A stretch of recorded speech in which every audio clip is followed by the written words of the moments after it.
History often remembers Rome for its iron discipline, a formidable civilization of lawmakers and conquerors that etched its imperial ambitions across the known world.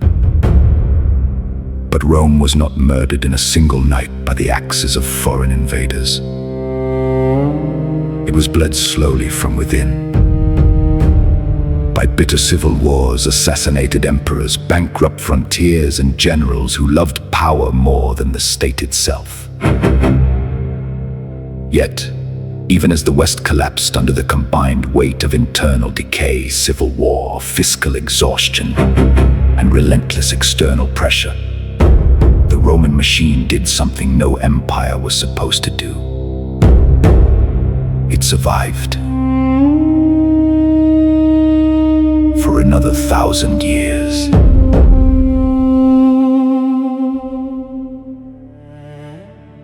The story of this unparalleled continuum begins not in the ashes of the 5th century, but in the bloody chaotic aftermath of the Roman Republic's violent demise.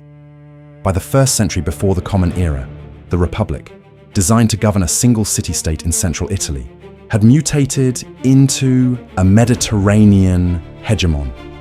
Its ancient, unwritten constitution was utterly incapable of managing a vast, intercontinental territory. The Republic did not fall to a foreign adversary. It committed a slow, spectacular suicide. The military changes traditionally associated with the general Marius accelerated the rise of professional, standing armies. These legions no longer fought for the abstract ideals of the Senate and the people of Rome. They fought for the generals who paid them, granted them land, and promised them glory. The loyalty of the military shifted from the state to the individual. This fatal structural flaw plunged the Mediterranean into a century of devastating civil war. Warlords like Sulla, Pompey the Great, and Julius Caesar turned Roman steel against Roman flesh, devastating the provinces and purging the senatorial elite in the streets of the capital. When Caesar was assassinated in 44 BCE by a conspiracy of senators hoping to restore the old order, they did not save the Republic. They merely triggered its final, apocalyptic conflict. From the ashes of this 13-year bloodbath emerged a single, undisputed victor: Caesar's adopted heir, Octavian. At the Battle of Actium in 31 BCE, Octavian's naval forces crushed the combined fleets of Mark Antony and Cleopatra, bringing the wealthy, ancient kingdom of Ptolemaic Egypt under his direct, personal control. In 27 BCE, Octavian returned to a traumatized, exhausted Rome. The populace craved stability above liberty. Octavian, a master of political theatre and strategic deception, provided it. He stood before the Senate and formally relinquished all his emergency powers, claiming to have restored the Republic. In reality, he had orchestrated the birth of an autocracy. The Senate, purged of its most fiercely independent members and cowed by Octavian's wealth and military monopoly, bestowed upon him the title Augustus, the revered one. Augustus meticulously avoided the trappings of a king, a concept the Romans inherently despised. Instead, he styled himself Princeps, the first citizen. He maintained the facade of republican institutions. Consuls were still elected, the Senate still debated, but true power resided entirely in his hands. He controlled the treasury, he commanded the armies, and he dictated foreign policy. This constitutional sleight of hand inaugurated the Principate, a monarchical system hidden behind a republican mask. It also birthed the Pax Romana, a golden age of relative internal peace that would blanket the Mediterranean for the next 2 centuries. The geographical and logistical scale of the empire forged by Augustus and his successors was almost unfathomable for the ancient world. At its height, the borders stretched from the rain-swept, heather-clad moors of northern Britannia to the sun-baked, shifting sands of the Arabian desert. It encompassed the dark, impenetrable forests of Germania, the rugged, snow-capped peaks of the Caucasus, the fertile, life-giving floodplains of the Nile, and the ancient, sophisticated cities of the Levant. The Mediterranean Sea was completely encircled, transforming into a massive, internal Roman lake, the Mare Nostrum, our sea. To control this colossal territory, Rome relied not just on the brute force of the legions, but on an unparalleled mastery of engineering and logistics. The Roman army was a formidable machine of construction as much as destruction. Wherever the legions marched, they reshaped the earth itself. They carved an intricate, vast nervous system of paved, all-weather roads, the Viae Publicae, cutting straight through mountains, bridging roaring rivers, and piercing dense forests. These roads, constructed with deep foundations of gravel, sand, and meticulously fitted stone slabs, allowed for the rapid, unimpeded deployment of military force to any frontier. But these arteries of stone served a dual purpose. They facilitated the cursus publicus, the state-run courier and transportation service, allowing imperial decrees to travel from the palaces of Rome to the governor's palaces in Syria or Gaul with astonishing speed. More importantly, they allowed for the frictionless flow of commerce. As the empire transitioned into the 2nd century of the Common Era, under the guidance of the Nerva Antonine dynasty, often referred to as the 5 Good Emperors, it entered a profound, unprecedented golden age. The empire reached its territorial zenith under the military genius of Emperor Trajan, whose conquest of Dacia, modern-day Romania, flooded the imperial treasury with millions of pounds of looted gold and silver. This staggering influx of wealth financed an explosion of monumental public architecture, both in the capital and across the provinces. The city of Rome itself was a staggering architectural marvel. It was an overcrowded, bustling, and vibrant metropolis housing over 1 million souls, a population density that would not be seen again in Europe until the Victorian era in London. The urban landscape was a towering testament to imperial wealth, arrogance, and engineering supremacy. It was a city of stark, dramatic contrasts.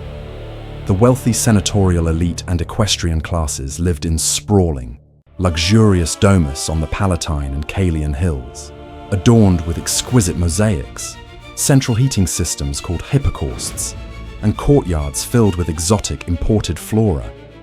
Below them, in the sweltering, labyrinthine valleys of the Subura, the plebeian masses were crammed into towering, multi-story apartment blocks known as insula. These rickety, timber-framed structures were poorly built, prone to catastrophic collapses, and constantly threatened by rampant, city-devouring fires. Yet, the state provided for its people on a scale never before imagined.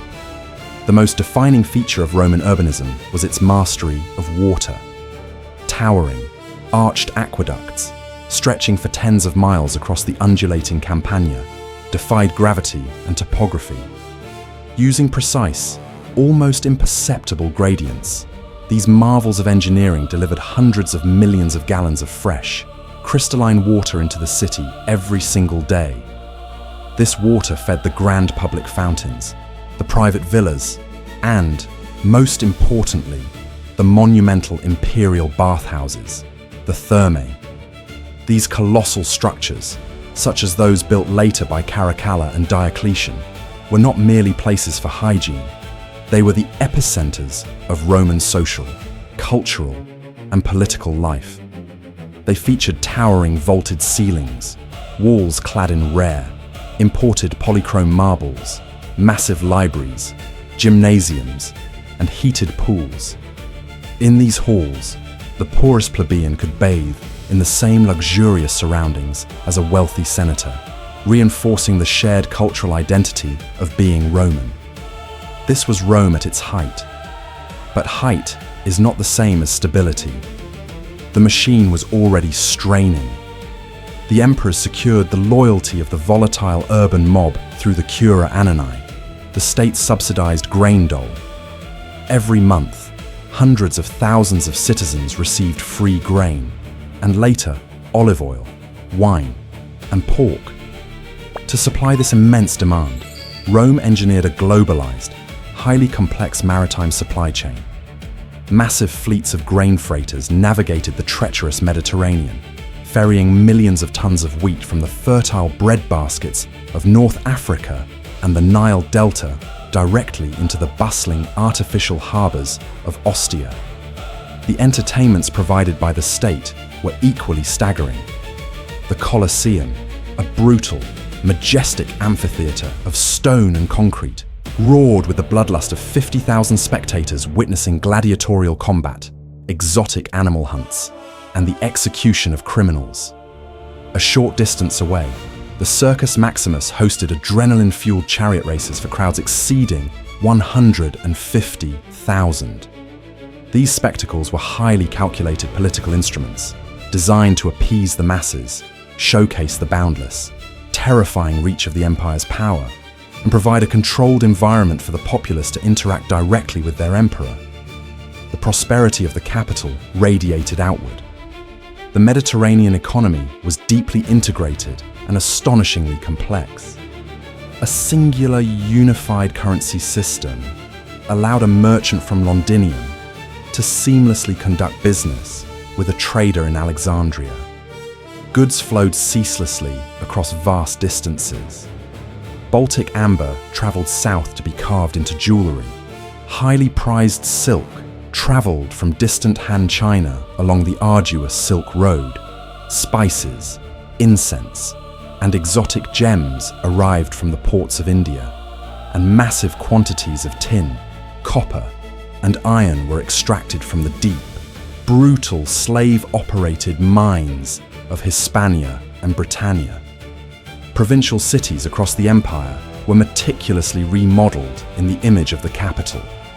From the sweeping colonnades of Palmyra in the Syrian desert to the grand amphitheatre of Nimes in Gaul, local elites eagerly adopted Roman architectural styles, language, and customs. This process of Romanization was a highly effective tool of assimilation. The empire offered a superior standard of living, access to global markets, and the protection of a highly rational, codified system of law, provided the conquered peoples submitted to imperial authority and paid their taxes. However, beneath the gleaming white marble, the sophisticated trade networks, and the veneer of perpetual, unshakable prosperity, the fatal seeds of destruction were already germinating. The turning point did not arrive with the dramatic thunder of a sudden invasion. It crept in as a slow, insidious, and deeply structural rot. The crisis originated in the empire's defining feature, its sheer, unmanageable size. The frontiers of the empire, stretching for thousands of miles along the Rhine and Danube rivers in the north, and the arid, shifting borders of the eastern deserts, required a massive, permanent standing army to defend. As the empire ceased its expansionist phase in the 2nd century, the influx of war booty, slaves, and plundered gold ground to a halt. The Roman state transitioned from an aggressive, predatory enterprise into a static, defensive behemoth. By the dawn of the 3rd century, the geopolitical reality on the frontiers had shifted dramatically. Rome suddenly faced severe, simultaneous existential threats on two entirely separate fronts. In the north, the scattered, tribal societies of Germania were gradually coalescing into larger, more formidable, and highly aggressive confederations: the Franks, the Alemanni, and the Goths. Simultaneously, in the east, the decaying Parthian Empire was violently overthrown by the Sassanid Persian dynasty. The Sassanids were fiercely nationalistic, highly organized, and determined to reclaim the ancient lands of the Achaemenid Empire, pushing aggressively into Roman Syria and Anatolia. To combat these escalating threats, emperors were forced to constantly expand the size of the military. But the agrarian, fundamentally limited economy of the ancient world could not generate the necessary tax revenue to fund this colossal military apparatus. Faced with bankrupt frontiers and restless, mutinous legions demanding higher pay, the emperors of the Severan dynasty and those who followed resorted to a fatal, self-destructive economic policy: the systematic debasement of the currency. The silver denarius, the bedrock of the Roman economy for centuries, was gradually stripped of its precious metal content. By the middle of the 3rd century, the silver coin was little more than a worthless bronze disc dipped in a thin, deceptive wash of silver. The economic consequences were catastrophic. As the true value of the currency plummeted, hyperinflation ravaged the empire. Prices for basic goods skyrocketed. The complex, inter-regional trade networks that had defined the Golden Age withered and collapsed as merchants flatly refused to accept the worthless imperial coinage.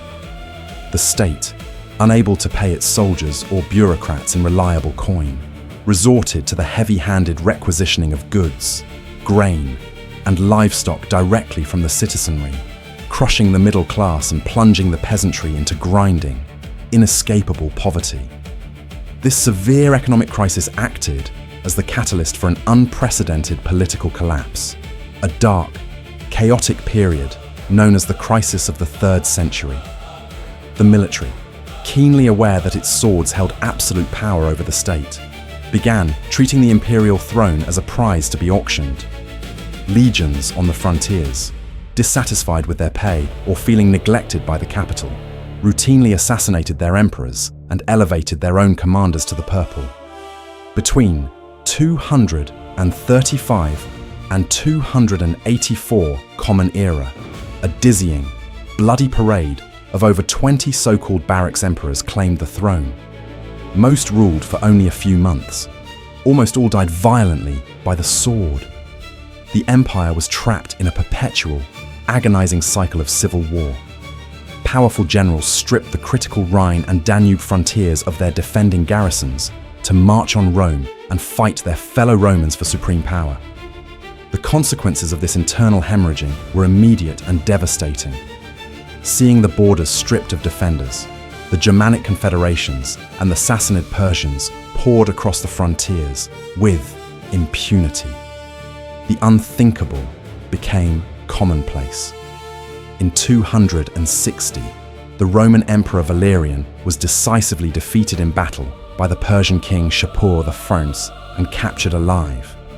Later, Roman sources claimed he was humiliated as a human footstool before his death, an unprecedented psychological humiliation that shattered the aura of Roman invincibility. The empire formally fractured into 3 desperate, competing states: the Gallic Empire in the west, the Palmyrene Empire in the east, and a rump Roman state in the center. Adding to the apocalyptic nightmare, a devastating pandemic known as the Plague of Cyprian swept through the population, further depleting the tax base and the manpower reserves of the military. The majestic, open cities of the Pax Romana began a grim contraction. For the first time in centuries, massive, defensive walls were hastily erected around settlements across Gaul, Hispania, and Italy. The arrogant, untouchable certainty of the Roman peace evaporated, replaced by a grim, claustrophobic atmosphere of existential dread and perpetual siege. Though the empire was miraculously stitched back together by the relentless, iron will of Emperor Aurelian, and subsequently subjected to a severe, authoritarian restructuring by Diocletian, the Roman world was fundamentally, permanently altered. Diocletian, a brilliant, pragmatic military commander, recognized a stark reality. The empire was simply too vast, too complex, and surrounded by too many enemies for one man to govern from a central capital. He instituted the Tetrarchy, formally dividing the administration of the empire into eastern and western halves. While this drastic measure temporarily halted the chaotic cycle of civil wars, it inadvertently formalized a deep, pre-existing cultural, linguistic, and economic fissure. The East was Greek-speaking, highly urbanized, heavily populated, and possessed deep, ancient economic reserves. The West was Latin-speaking, largely agrarian, less developed, and chronically vulnerable to barbarian incursions. The final, decisive geopolitical shift occurred under the reign of Constantine the Great. After emerging victorious from another round of civil wars, Constantine took a step that would accelerate the empire's eastern shift. In 330 Common Era, he officially relocated the imperial capital away from the symbolically sacred but strategically awkward city of Rome. He chose the ancient Greek city of Byzantium, situated on the vital Bosphorus Strait, a geographic choke point that controlled the lucrative trade routes between the Black Sea and the Mediterranean. He vastly expanded the city, fortified it, and christened it Nova Roma, soon to be universally known as Constantinople. As the imperial court, the vast bureaucratic apparatus, the wealthiest senatorial families, and the most seasoned military legions gravitated towards the vibrant new capital in the east, the western provinces were left dangerously exposed, politically marginalized, and chronically, fatally underfunded. The collapse of the Western Roman Empire in the 5th century was not a dramatic, sudden apocalypse engineered by a unified alien force. It was a tragic, lingering, and agonizing devolution. It was the slow death of a complex system that could no longer afford to maintain itself. The Western field armies, starved of imperial funds and depleted by constant civil wars between rival usurpers, could no longer secure the vast, porous frontiers. To plug the glaring gaps in their defenses, the desperate Western emperors increasingly relied on a dangerous, short-sighted policy, the mass recruitment of foederati.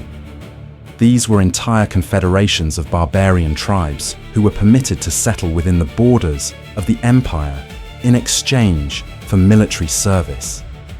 These tribal warriors fought fiercely, but they fought under their own kings, in their own formations, and held absolutely no inherent loyalty to the abstract, ancient concept of the Roman state. They were mercenaries, loyal only to the coin they were paid and the generals who led them. The situation deteriorated rapidly in the late 4th century.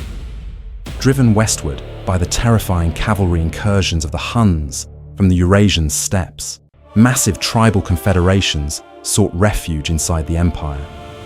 The borders finally shattered in the winter of 406. The Rhine River froze solid, allowing a massive coalition of Vandals, Alans, and Suebi to walk across the ice, bypassing the frontier forts entirely and pouring into the wealthy, undefended provinces of Gaul and Hispania. They came to conquer, to settle, and to carve out their own independent kingdoms from the rotting carcass of the Western Empire. In 410, an event occurred that shook the very foundations of the classical world, the city of Rome, which had not seen a foreign army within its walls for exactly 800 years, was besieged, breached, and mercilessly sacked by the Visigothic king Alaric. The psychological devastation of the sack of Rome was absolute. The final decades of the Western Empire were a grim, pathetic spectacle. The Western emperors were reduced to mere phantoms, helpless puppets manipulated by immensely powerful Germanic generals who held the true military authority. The sophisticated, interconnected infrastructure of the West rapidly disintegrated. The great, soaring aqueducts fell into disrepair, their majestic arches crumbling into the surrounding countryside. Without access to Mediterranean grain and trade, the urban centers of the West depopulated dramatically. Finally, in the year 476, the agonizing charade was brought to a quiet, unceremonious end. The Germanic warlord Odoacer simply deposed the last Western emperor, a teenage boy named Romulus Augustulus. Odoacer packed up the imperial regalia and shipped them eastward to Constantinople, stating that the West no longer required an emperor. The Western Roman Empire was not conquered in a single climactic battle. It simply dissolved, fragmenting into a patchwork of militarized post-Roman kingdoms, many of them ruled by Germanic elites, but still haunted by Roman law, language, and administration. Yet, as the cold darkness of the early Middle Ages descended upon Western Europe, the Roman machine in the East defied the odds, surviving and adapting with astonishing resilience. Protected by the colossal, seemingly impregnable Theodosian walls, the city of Constantinople stood as a towering, indestructible fortress. The Eastern Roman Empire, which modern historians retroactively term the Byzantine Empire, though they knew themselves only as Romans, retained the complex, bureaucratic apparatus, the efficient taxation systems, and the codified, highly developed laws of classical antiquity. Under ambitious emperors like Justinian in the 6th century, the East experienced a profound, aggressive resurgence. Justinian dispatched his brilliant general Belisarius to reconquer the lost territories of the West, momentarily reclaiming North Africa, Italy, and the city of Rome itself. Domestically, Justinian ordered the comprehensive compilation of centuries of Roman legal precedent into the Corpus Juris Civilis, a monumental achievement that would serve as the bedrock for modern European law. To cement his legacy, he commissioned the construction of the Hagia Sophia, a staggering architectural marvel featuring a massive, seemingly floating dome that pushed the absolute limits of ancient engineering. But this glorious resurgence was tragically fleeting. The East was battered by the devastating plague of Justinian, which decimated the population and the tax base. Simultaneously, it exhausted its military strength in unending, titanic wars against the Sassanid Persians. In the early 7th century, the brilliant Emperor Heraclius managed a miraculous, desperate victory against the Sassanids, saving the empire from total annihilation. But the monumental effort left the Roman state entirely drained of men and treasure. It was at this precise moment of profound geopolitical exhaustion that a new, unforeseen, and terrifying force exploded from the deserts of Arabia. The armies of the newly unified Islamic Caliphate, driven by religious fervor and unprecedented military brilliance, swept across the Levant, Egypt, and North Africa. In a matter of mere decades, they permanently tore away the wealthiest, most agriculturally vital provinces of the Eastern Empire. The empire that survived this cataclysm was fundamentally, permanently transformed. It was no longer the sprawling, classical Mediterranean superpower of Augustus or Trajan. It shrank considerably, but it hardened into something remarkably resilient. To survive this onslaught, the state radically reorganized its remaining Anatolian and Balkan territories into military districts known as themes. Under the theme system, military service was tied directly to land ownership, creating a fiercely motivated, self-sustaining local militia that no longer relied on the bankrupt central treasury. Culturally, the administration entirely abandoned Latin, fully embracing its Greek language and deeply ingrained Orthodox Christian identity. The classical Roman citizen became the medieval Byzantine defender of the faith. For another 800 years, this surviving half of the Roman Empire acted as the heavily armored shield of Europe. It absorbed the devastating, relentless shocks of Islamic expansion and massive Slavic migrations into the Balkans. Despite its defensive posture, the empire experienced remarkable periods of revival, most notably during the Macedonian Renaissance.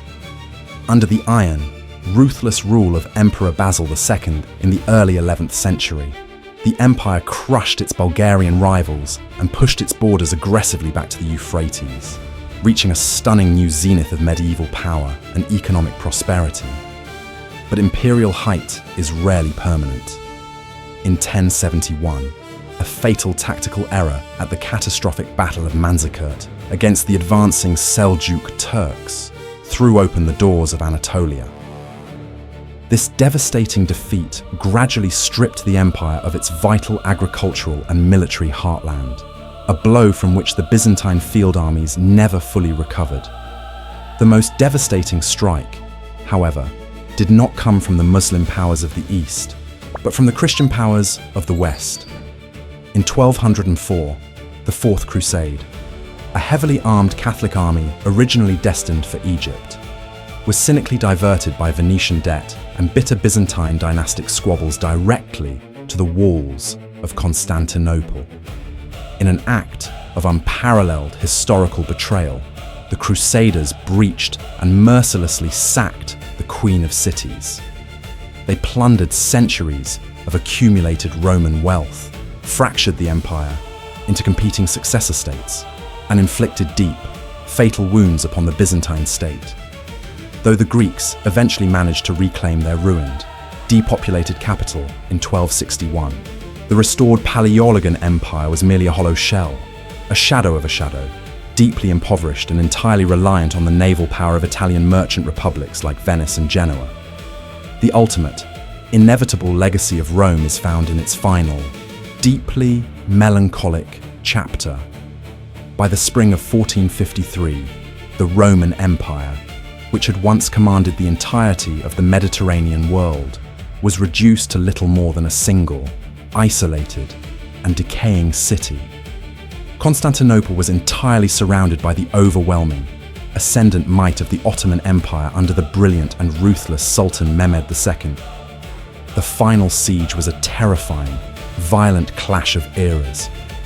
The ancient, seemingly indestructible stone of the Theodosian walls, which had repelled invaders for a millennium, now faced the deafening, catastrophic roar of the future. Enormous, state-of-the-art bronze cannons engineered specifically to shatter the Roman defenses.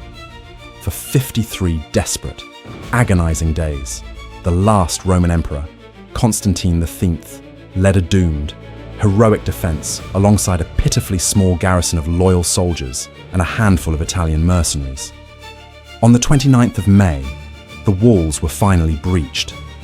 As the Janissaries poured through the shattered gates and the final urban combat began, the emperor tore off his imperial insignia and plunged into the desperate melee, falling in the streets alongside his men. When the dust settled, the unbroken political chain that traced its origins directly back to Augustus Caesar was finally, violently severed. The empire of iron and ash had at last been extinguished. Yet, the ghost of Rome proved entirely impossible to banish. Its legacy had already escaped the physical boundaries of its ruined cities. The language of the Romans mutated and evolved, becoming the foundational root of half the tongues spoken in Europe and the Americas today. Its meticulously codified legal systems remained the fundamental bedrock of modern Western jurisprudence. Its visionary architectural principles, the graceful arch, the soaring vaulted ceiling, and the massive dome, continue to shape the skylines of the cities we inhabit. The concept of the Republic, the ideal of a state governed by laws rather than the arbitrary whims of kings, would lay dormant for centuries before violently re-emerging to shape the modern democratic world. The Roman continuum is not merely a simple, tragic story of a sudden, catastrophic fall. It is a vast, deeply human epic of profound rise, slow, agonizing internal decay, magnificent transformation, and astonishing, stubborn endurance. It serves as a stark, eternal lesson for the modern world. It teaches us that while the grandest, most imposing physical structures of human hubris and imperial power will inevitably crumble into dust, the ideas, the codified laws, and the chilling, cautionary tales of empire can echo through the corridors of time, continuing to shape the very foundations of our world long after the last Roman legionary has laid down his shield in the dust.